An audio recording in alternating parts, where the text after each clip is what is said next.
Hey guys, it's Kate, and I hope you're having a great day. I'm so glad you're here with me so we can talk about hard edges, soft edges, and the dragging technique with watercolor.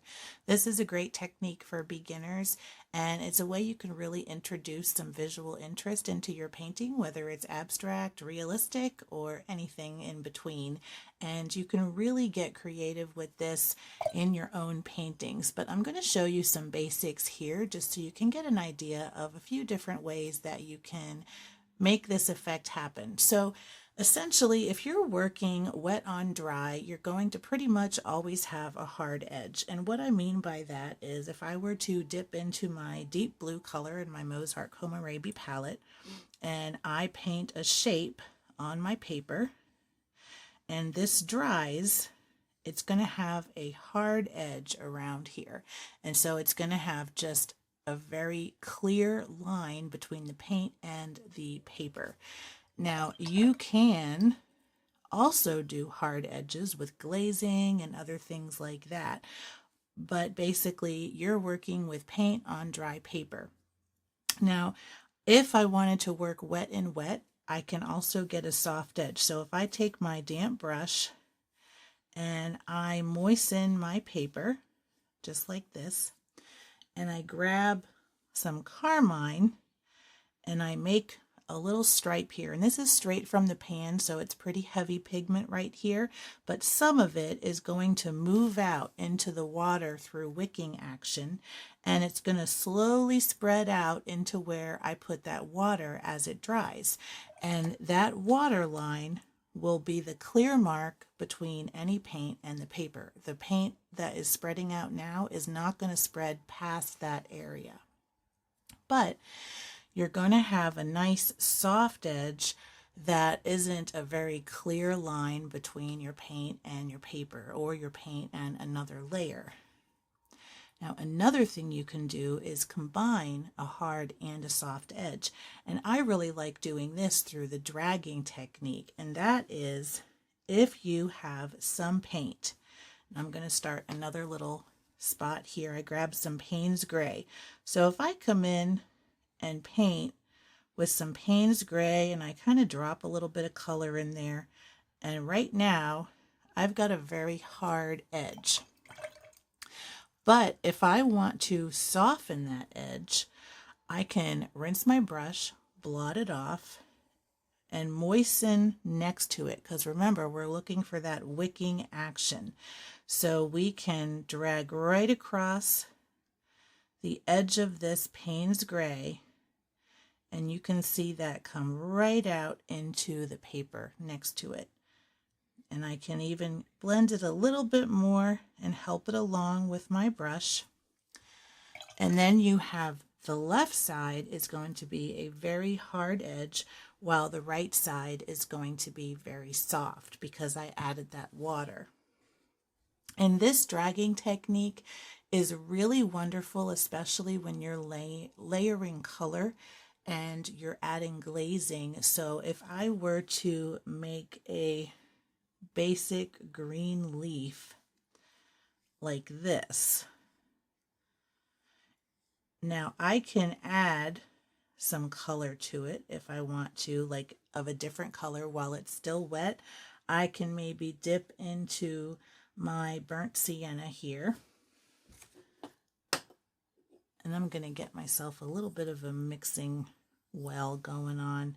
If I dip into my burnt sienna and I blot it very well so I don't have a ton of water on my brush, I can drop some of that color right in here. And this will do some spreading into my leaf as well, and it's going to be pretty subtle because it's just sort of a light brown color, and as that dries it will blend together. But once it's dry, I could shade half of this leaf to be even darker just by adding another layer and blending it out with dragging. So it would be kind of like this but with a darker green. And when this dries, I'll be able to show you that effect. And so we can see here, this is starting to dry. We still have a very hard edge. This is still going to spread out a little bit, but because I dipped right in the paint, then it's not going to spread too much. Let me show you what can happen if you have a little bit more of a diluted paint that can move better. And that's really when you can kind of mix it into a well. So I added a little bit of carmine to this, and you can see it's very liquidy. So it's not quite like I'm dipping into my palette where your pigment kind of stays still. And I'm going to drop this right into my paper, and you can see that really spreads out quickly. We have some more moisture on the page and more moisture in this paint, and it's pre-mixed in my little mixing well that I've got here. Now you could have this spread out to the natural edges where I added that moisture, and that will become a little bit of a hard edge, but a lot more transparent than this straight paint that's up here. So I'm going to let this dry and come back in with a second layer. All right, we are all dry, and I wanted to give you a close-up to show you those hard edges and soft edges. So you can see around here, it's very hard. My brush is still dry. And here you can kind of see maybe a faint outline where I had wet the paper, and our color straight from the pan went on right there and started to feather out a bit, as you can see, to make that kind of nice softer edge. And then here's where we did the dragging technique, where the color just really was able to disperse out on this side by spreading it with a damp brush while we maintain the hardness on this side. And here is where we had some pretty wet paper and wet paint, and we dipped it right in, and it spread out a lot more than over here. So if you go straight from pan or use kind of a blended color with some water, you'll get different spread and soft edges that way. This is very wispy and cloudy. You can see a very slight hard edge right here where the color had expanded to that wet mark edge where my brush had went before. So here you can see where we dropped in that color, that brown color down here with the green leaf. This is all hard edge. And we can add a soft edge on top of that. And I'm just going to demonstrate that very quickly here. So I'm going to just do a quick dip with my damp brush. And I'm going to come in on one side of my leaf. And I'm actually going to get a little bit more water here because I want to be able to drag it. And that works best with wetter color. And so I'm just putting in a simple line there, almost like we did over here. But what I'm going to do is drag this out and let that spread out and soften the inside edge. And what that will help do is we can add some shading to our leaf this way. I'm just going to continue dragging that down to the little stem. And I'm going to also, just to keep it even, because you know how sometimes your paint spreads to that water line, I'm just going to do a quick brush mark over the right side as well.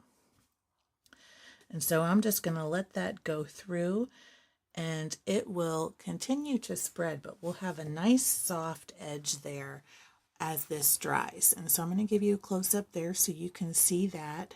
And so our hard edge along the outside of the leaf stays intact, but we use that dragging technique to get it to blend more. And that's really nice when you're building up glazing layers and things like that. So I hope you enjoyed this video today and just have some quick little techniques to play around with in your watercolor journey and some things to practice on the paper that you have on hand using the paints that you have on hand. So if you like this video, don't forget to give it a thumbs up. If you want to see more like this, make sure to subscribe to my channel and check out the playlist where this video is. It has a lot of basic watercolor techniques for beginners. Until next time, keep creating.